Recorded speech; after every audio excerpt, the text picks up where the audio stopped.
अब straight line में आप सबका खैर मकदम है। हम करगिल वॉर मेमोरियल में हैं आज, जो द्रास में है, और हमारे पीछे आप देख सकते हैं ये बोफोर्स गन है। इस गन के द्वारा जो है हमने 1999 में जो जंग हुई थी हिंदुस्तान और पाकिस्तान के बीच में, उस जंग को जीतने में जो है सबसे बड़ा रोल इस बोफोर्स गन का था। और इस बोफोर्स गन ने वो करके दिखाया जो शायद कोई सोच भी नहीं सकता था। दुश्मनों की चौकियों को जो है निस्तो नाबूद कर दिया और दुश्मनों के इरादों को भी निस्तो नाबूद कर दिया। वो ये समझे थे कि भारत कमज़ोर मुल्क है, लेकिन उनको मुँह तोड़ जवाब दिया गया। और ये बोफोर्स गन के साथ जो है हमारे साथ जुड़े हुए हैं आज प्रोफेसर यशपाल शर्मा जी, जो आज यहाँ पे जो है करगिल वॉर मेमोरियल का विज़िट कर रहे हैं। सर, कैसा लग रहा है आपको? देखिए, यहाँ आके तो एक अलग ऊर्जा आती है, एक अलग एहसास आपको आता है, एक गौरव के क्षण आपको महसूस होते हैं। गौरव गाथा यहाँ पर लिखी गई। और बैक अगर आप चले जाएं तो 47-48 सन 1947-48 जब जोजिला विजय प्राप्त हुई थी, और तब से लेकर 26 जुलाई को जब कारगिल विजय हुआ था, उस संदर्भ में जितनी भी बातें की जाएं, आप देखें चेहरे पर अनायास ही रोंगटे भी खड़े होते हैं और आप भावुक भी होते हैं, लेकिन उसके साथ साथ आपको एक अलग ऊर्जा का प्रवाह भी महसूस होता है कि देखिए कितना भारतवर्ष कितना महान है कि, और यहाँ के जो भारतीय सैनिक हैं, भारतीय वीर हैं, कि उन्होंने अपना सब कुछ न्यौछावर करके भारत की सुरक्षा, भारत की आन बान शान के लिए सब कुछ न्यौछावर किया। और अगर आज हम सुरक्षित हैं और चैन से घरों में रहते हैं तो शायद ये उनका बलिदान ही था कि जिसने हम लोगों को एक सुरक्षा प्रदान कर रखी है। तो कारगिल में आना, आप जैसे देख ही रहे हैं सामने, अगर आप टाइगर हिल की तरफ देखते हैं, तोलोलिंग पहाड़ियों की तरफ देखते हैं, और जो बाकी माउंट्स हैं यहाँ के, जो कारगिल के युद्ध में 1999 में जब यहाँ पर विजय प्राप्त हुई थी, तो वो विजय सिर्फ गोला बारूद से ही नहीं प्राप्त हुई थी। वो एक निष्ठा, कर्तव्य निष्ठा थी, जो जज्बा था, देश के प्रति पैशन था, वो ज़्यादा हावी था। गोला बारूद तो है ही है, लेकिन उसके अलावा जो भारतीय जवानों में जो ऊर्जा उस समय थी, जो स्पिरिट था, वो मुझे लगता है एक दैविक शक्ति के रूप में यहाँ पर सब लोगों के अंदर प्रवाह हुआ। और शायद उसी कारण इतनी ऊंचाइयों में, जैसे आपने कल देखा, हम लोग 12,500-13 हज़ार फीट के ऊपर चढ़े थे और टाइगर हिल लगभग 17,000 फीट की ऊंचाई पे है। तो किस प्रकार भारतीय जवान जो है गोला बारूद और असलहा के साथ वहाँ पर पहुँचे होंगे और कैसे दुश्मन के इरादों को उन्होंने निस्ते नाबूद किया था, ये सोचकर, ये समझकर मुझे लगता है एक भारतीय होने का जो गर्व आपको महसूस होता है, वो उसको बयान करना बड़ा मुश्किल है। यशपाल जी, ये भी देखा गया है कि जैसे फ़ौजियों की जो फैमिलीज़ होती हैं उनका किस तरीके से, क्योंकि वो हमेशा वीर कहलाते हैं जब वो कहीं भी शहीद होते हैं, तो उसके बाद उनकी फैमिलीज़ में आप कितना मोराल देखते हैं कि उनकी फैमिलीज़ कितनी सक्षम होती हैं, ख़ास तौर पे क्योंकि जैसे कैप्टन विक्रम बत्रा और उसके अलावा जितने भी लोगों ने यहाँ पे शहादत दी है, उनके लेटर्स जब पढ़े जाते हैं तो आंखों में आंसू रुकते ही नहीं हैं। तो आपको क्या लगता है कि मतलब हिंदुस्तान का हर नौजवान तैयार है हिंदुस्तान के लिए जो है शहादत देने के लिए, तो आपको क्या लगता है जो फैमिलीज़ होती हैं वो उनका कितना योगदान होता है भारत की हर एक लड़ाई में? देखिए, जवानों के साथ साथ उनकी फैमिली की जो सुदृढ़ता होती है, जो एक उनके साथ मिलजुल कर रहने के साथ साथ उनके अच्छे बुरे समय में साथ देना, यही शायद फैमिली का दायित्व बनता है। और जैसे आपने देखा कई युद्धों में जहाँ पर जवानों को वीर गति प्राप्त हुई, और जब उनकी फैमिलीज़ को आप देखते हैं कि जब आयोजन होते हैं समारोह, और जब उनकी फैमिलीज़ को वहाँ पर किसी प्रकार से आप कह सकते हैं कि उनको मैं यहाँ बताने में थोड़ा सा मुझे बड़ा ऐसे हो रहा है, अंदर से एक ऐसे इमोशंस उमड़ रहे हैं कि जब उनको प्रशस्ति पत्र दिए जाते हैं, या उनको उनके जवान होते हैं जो वीरगति को प्राप्त होते हैं, उनके ऊपर जो शौर्य की जो उनको एक भारतीय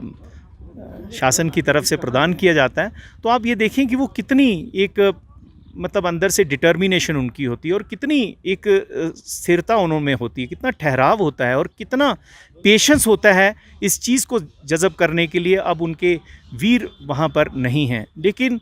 कहते हैं कि जवान का प्रण होता है जब वो युद्ध भूमि में जाता है तो घर वालों को भी पता है कि वो कहाँ गए हैं, और घर वाले इस चीज़ के लिए हमेशा तत्पर रहते हैं कि जवान का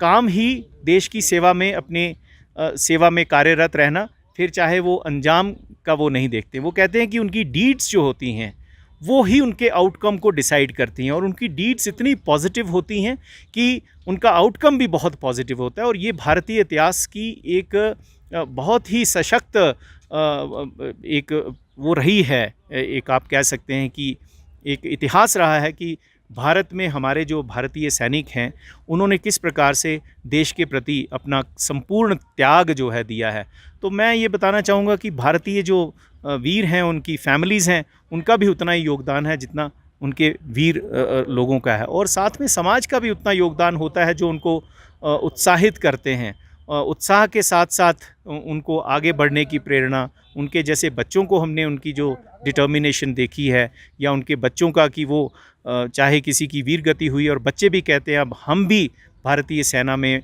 चाहे वो स्थल सेना हो, चाहे वो वायु सेना हो, चाहे वो नौसेना हो, तो वो तत्पर रहते हैं। तो यही त्याग जो फैमिलीज़ में भी देखने को मिलता है। यशपाल जी, आपको क्या लगता है, क्योंकि आप भी हमेशा जो हैं जिस साल भी यहाँ आते हैं तो करगिल वॉर मेमोरियल के ऊपर ज़रूर आप आते हैं, तो आप क्या कहेंगे जो नौजवान हैं, ख़ास तौर पे भारत के जितने भी नौजवान हैं, कुछ राइडर्स होते हैं, कुछ घूमने आते हैं, तो आपका क्या संदेश है पूरे विश्व के लिए और पूरे हिंदुस्तान के नौजवानों के लिए? देखिए, जब भी हम करगिल अपने काम से आते हैं, एकेडमिक और रिसर्च काम से, तो यहाँ जब द्रास में हम इस सेक्टर में, इस जगह पर, इस वीर भूमि में, इस वीर स्थली में जब तक ना आए तो हमें ऐसे अधूरापन सा लगता है। और यहाँ से हम एक नई ऊर्जा भी लेकर जाते हैं, त्याग की भावना लेकर जाते हैं, और हम देशवासियों को यही कहना चाहते हैं कि आप देश के लिए कुछ ना कुछ करिए। वो किसी में, हर कोई फौजी नहीं बन सकता, लेकिन जहाँ पर भी आप कार्यरत हैं, जहाँ पर भी आप हैं, आप देश के प्रति अपना समर्पण रखें, देश के प्रति आप अपनी भावना रखें कि मैंने इस भारत को सशक्त करने के लिए, वो किसी भी रूप में हो, चाहे आप मैं कहता हूँ चाहे आप फार्मिंग कर रहे हैं, चाहे आप साइंटिस्ट हैं, चाहे आप डॉक्टर हैं, चाहे आप किसी भी प्रोफेशन के साथ हैं, चाहे आप प्रशासनिक अधिकारी हैं, मैं चाहता हूँ कि आप किसी न किसी प्रकार से देश को कुछ वापस दें। इस देश ने हमें सब कुछ दिया है, इस देश ने हमें गौरव दिया है, हमें नाम दिया है, और इसलिए हमारा भी दायित्व बनता है कि हम इस देश के प्रति त्याग की भावना रखें। वो त्याग किसी भी प्रकार हो सकता है, वो त्याग आपके काम में दिखना चाहिए। आप एक अगर भारत को और सशक्त बनाना चाहते हैं, तो एक पीस लविंग कंट्री बनाना चाहते हैं जो कि ऑलरेडी है, इसमें और इजाफा करना चाहते हैं, तो हार्मनी बहुत इंपॉर्टेंट है, कम्युनल हार्मनी बहुत इंपॉर्टेंट है, एक दूसरे का कल्चर जानना बहुत इंपॉर्टेंट है, एक दूसरे के प्रति प्रेम भावना रखना बहुत इंपॉर्टेंट है। और अगर आप इन चीज़ों को समझ पाएंगे, जब आप ये नॉलेज है, स्किल है, ये सारी चीज़ें हैं, तो मुझे लगता है कोई ऐसी वजह नहीं है कि जिसमें हम खुश नहीं रह सकते, शांत नहीं रह सकते। और शांति का संदेश मुझे लगता है हमारे पीर फ़कीरों की धरती है, और शांति जब है तो वहीं उन्नति है, वहीं प्रगति है, और जहाँ उन्नति और प्रगति है वहाँ फिर आप देख लीजिए कि मन, और मन के अंदर जो आपका सोल जिसको हम बोलते हैं और सुपर सोल बोलते हैं, they all would be at peace. So that is the message to everyone, that please contribute, be sincere towards nation and help each other, and helping each other is actually the service. Yes. ये हमारे साथ यशपाल शर्मा जी थे, और आप देख सकते हैं Kargil war memorial में बहुत सारे स्कूलों के बच्चे भी आज आए हुए हैं जो इस जगह पे, मेरे कैमरामैन आपको दिखाएंगे, जो इस जगह पे आके जो है ख़ास तौर पे इस स्थल को देख के जो है अपने नौजवानों को याद करते हैं, अपने वीर जवानों को याद करते हैं जिन्होंने श्रद्धांजलि दे के जो है ये टोलो लिंक है इसको भी जो है कैप्चर किया। और उसके अलावा जितने भी टाइगर हिल, जितनी भी हिल्स यहाँ पॉइंट 5094, उसके अलावा जितने भी पॉइंट्स हैं उन सबको कैप्चर किया, और उन जगहों पे आज जो है हिंदुस्तान के फ़ौजी जो हैं तैनात हैं और बॉर्डर की निगरानी कर रहे हैं। तो आपको भी दावत है कि आप आएँ, जब भी आप करगिल का दौरा करें तो ज़रूर करगिल वॉर मेमोरियल पे ज़रूर आएँ और यहाँ पे देखें, और यहाँ पे आपको ज़रूर फ़ख्र होगा कि आप हिंदुस्तानी हैं। जुड़ते रहें स्ट्रेट लाइन के साथ, देखते रहें स्ट्रेट लाइन, आपको ऐसी खबरों से रूबरू करवाते रहेंगे।